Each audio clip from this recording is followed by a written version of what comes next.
Hey friends and fans, Ryan Dohrn here answering your listener questions sent in to ryan@ryandohrn.com, and love these questions, so keep them coming.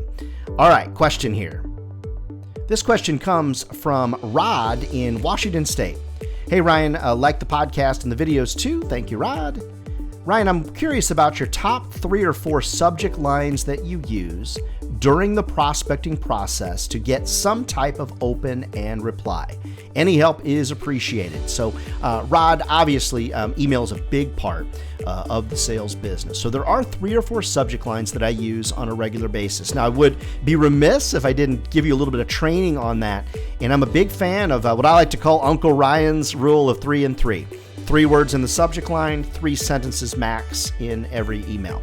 Now, when I'm writing subject lines, it's the first thing I'm thinking of, not the last thing that I'm thinking of. So the first thing I'm thinking is, what would cause the person's brain that's receiving my email, what would cause that person's brain ethically to say to themselves, oh gosh, what is this? I need to open this. What is this now? And the way I do that is by asking a question. So one of the things that's gotten me a lot of success over my sales career is using subject lines with a question mark. So for example, it could be your advice, question mark. Your thoughts on this, question mark. Now granted, that's 4 words, but you get my point. A little advice, your thoughts on this, question mark. Have you considered this? New idea for you, or things like that.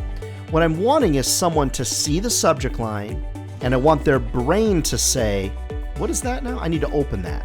Now you want to be ethical. Like I received one the other day, a subject line was free lunch, question mark. I'm like, heck yeah. I opened it up and was like, gotcha. All right, I'm not talking about fooling people. I'm talking about using normal psychology that would get someone to go, hey, what is that? Now, most of you know my main company is Brainswell Media. And so I had a subject line that said Brainswell Media's 23 marketing plan. And I'm like, what is that? And so I opened it up, and it was a sales solicitation of somebody that wanted to help me with my marketing plans, which it actually worked because I opened the email. Now, maybe I should talk, Rod, about some things that I don't think work. Subject lines that are overly clever, subject lines that have my name in the subject line, because for the most part, only spammers put your name in the subject line. Subject lines that contain your company name or your product name, that does not get me excited. I want you to think about what can you put in the subject line that would make somebody's brain go, oh, okay, I need to open that to see more, to get more. It's sort of like a bit of a teaser. Now, the next thing, Rod, that you want to be thinking about is, what value will the person receiving that email, what value will they get if they reply back to you? So if you're sending something out that's generic or something that's just a blatant solicitation, there's no value in it. So when I'm asking people to reach back out to me, it's because I've given them a reason to reach out. Something in that email is of value to them. The other thing to remember, Rod, and everybody else out there is, if this job was easy, everybody would be doing it.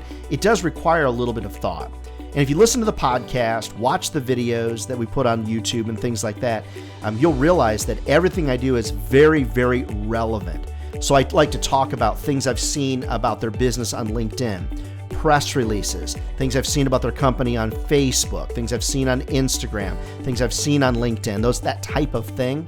Because the more relevant you are, the more real that you are.